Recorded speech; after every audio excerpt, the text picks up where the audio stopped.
Hi, I'm Nick and this is the TBT channel. This is our video on the HW99 or HW50 galling issue.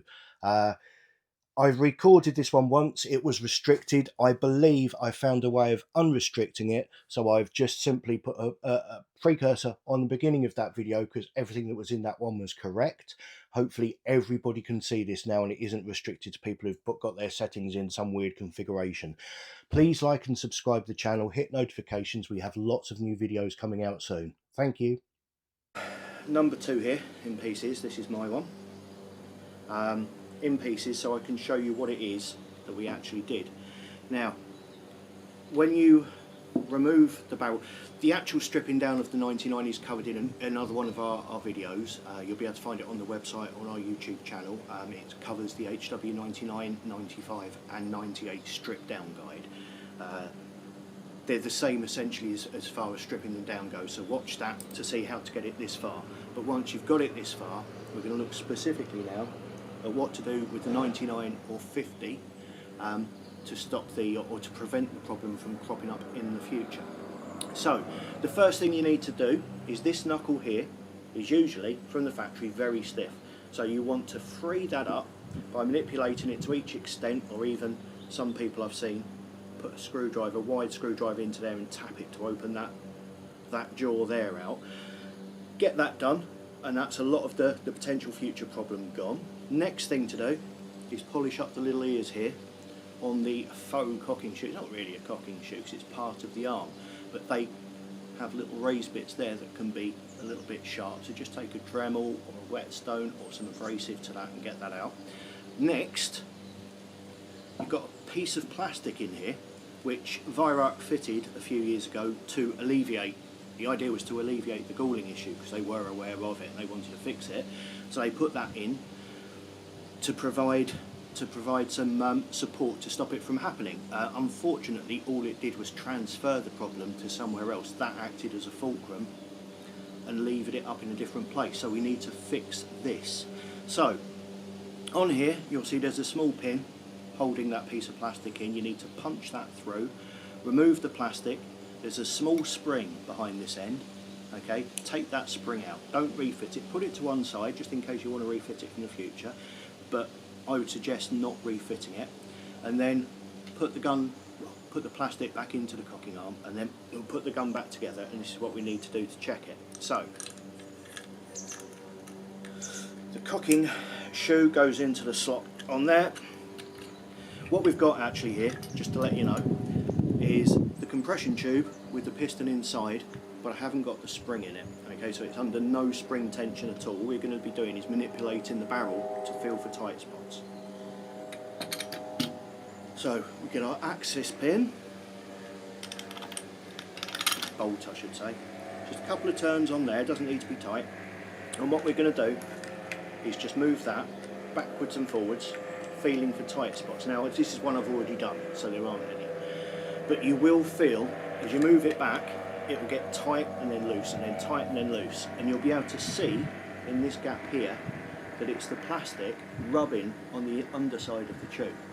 And what we need to do is every time you feel a tight point, look for it. You'll be able to see under there, you'll be able to see the gaps and where it's touching, so keep an eye on where it is.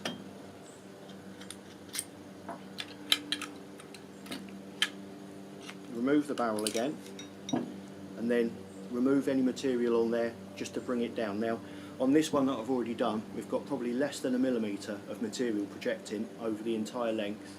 It does undulate slightly because there were different points that created issues. So once it's been done,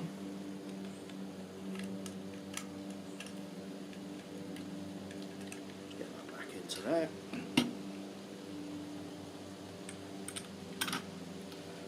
That will move backwards and forwards without any resistance at all. It's not loose, it doesn't rattle, it's being supported, but it's just bearing it rather than forcing it up or down somewhere else.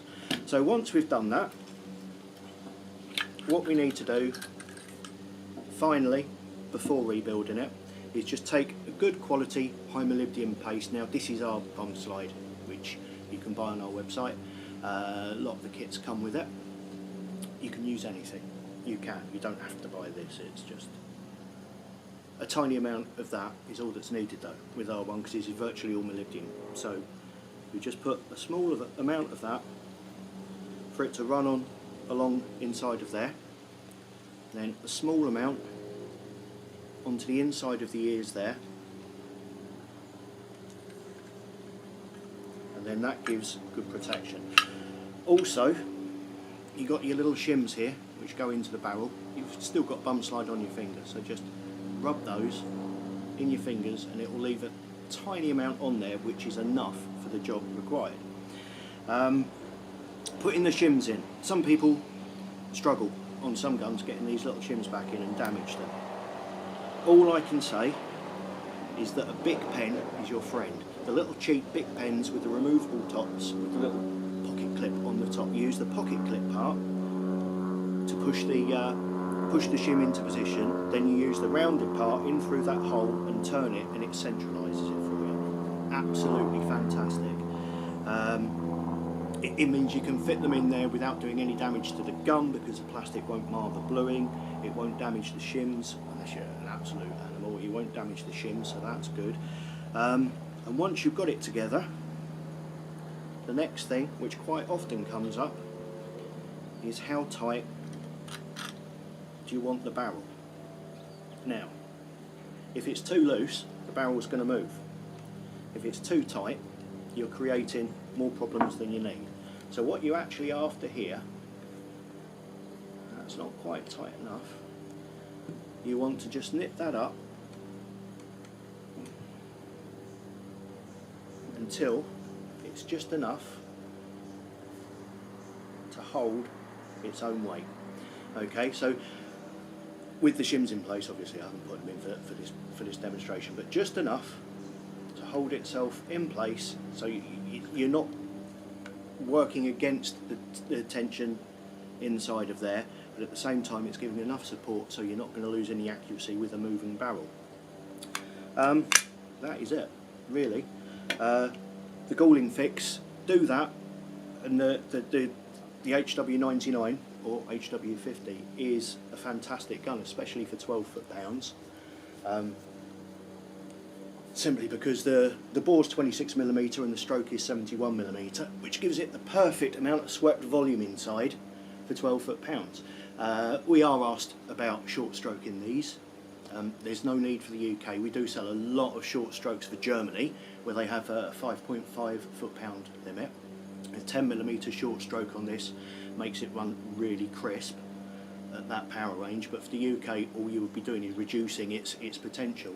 And when we're short stroking an HW95, what we're actually trying to do is to reduce the stroke to the same as in the 99, because the 99 is absolutely perfect for our market. So there you go. I mean, this one, the Cone Wolves, I believe they'll have all gone by now, but you can make your own. Just get yourself an HW99 or an HW50S,